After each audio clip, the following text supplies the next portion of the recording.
Every time I try to edit a record, Salesforce throws a permission issue at me. Roles, permissions, profiles, field level security. This all seems like an alphabet soup to me. That's because Salesforce Security is just not a single lock on the door. It's more like a whole castle protected by guards, gates, keys, and hidden castles. See, that's the problem. You're already losing me. Gates and guards?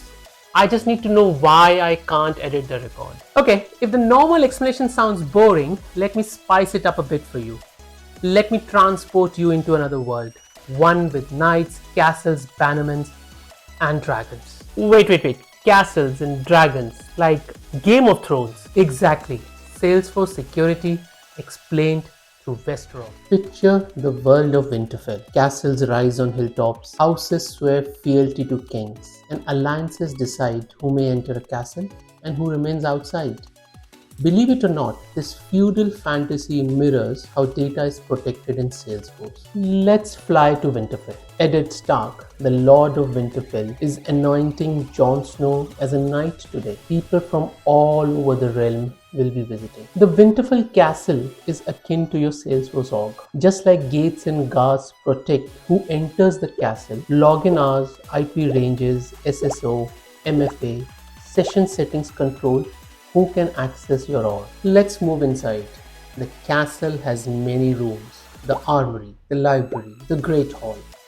In Salesforce, these would be your objects. The armory holds swords, the library has books and scrolls. Each sword is like a record of the object armory. Every record has an owner, just like swords have owners in Winterfell. I get it. Jon Snow's sword is Longclaw, so he is the owner of the sword, just like an owner ID for a record in Salesforce. Perfect. Let's talk a bit more about the rooms. Remember, rooms are objects.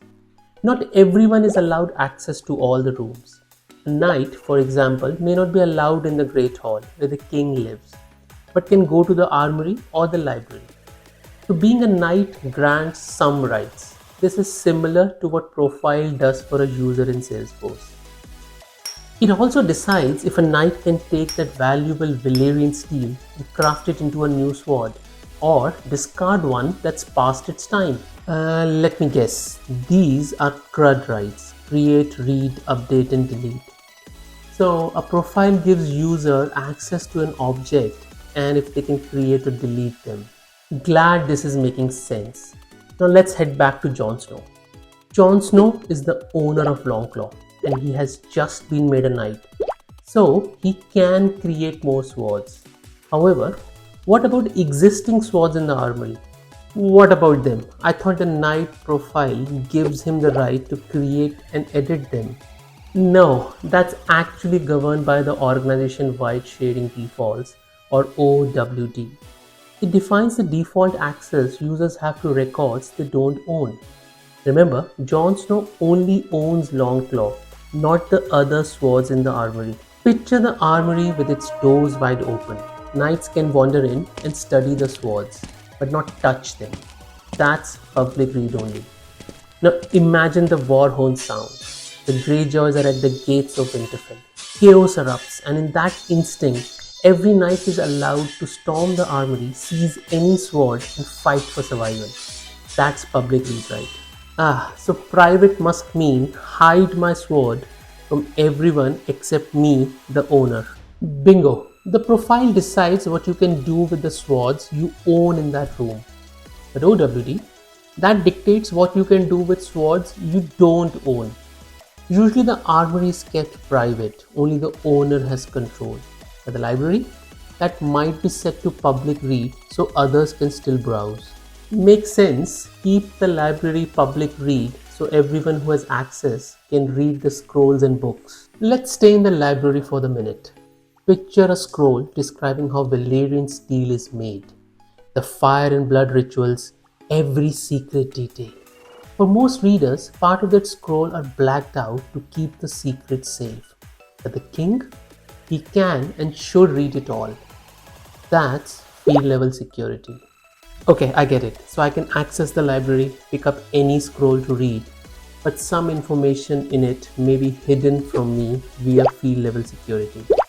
Dare I ask, what is a permission set then? The North definitely remembers. Just like Arya had many faces and can take on new identities, permission set grants a user extra abilities beyond what their profile alone provides. So extra skills added without changing her base identity. But what if Arya needs to wear many faces at once? Lady of Winterfell, Faceless Assassin, Tavern Wench. Switching mask one by one is slow. That's where permission set groups come in.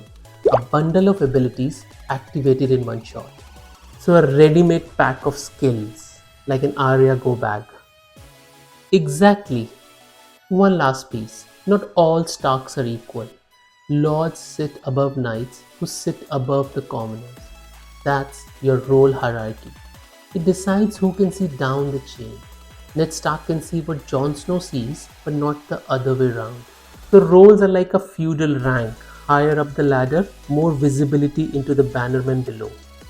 Spot on. Let's summarize. To survive in Salesforce or Winterfell, remember this pyramid. Profiles decide which rooms you can enter and what you can do there. OWD decides what happens with things you don't own. T-level security censors sensitive lines in the scroll. Permission sets give you extra powers like Arya's many faces. Permission set groups bundle those powers for efficiency. Roles mirror the feudal ladder. Lord sees down the chain, but not the other way around. Fine, I can't believe you made this so interesting. But I have so many follow-up questions. For example, how does Lord decides what gets shared across the castle? You know, alliances, treaties. You're talking about sharing rules in groups. That's a whole other chapter. Then we'll need another episode. Winds of Winter, perhaps? I promise we won't be waiting that long.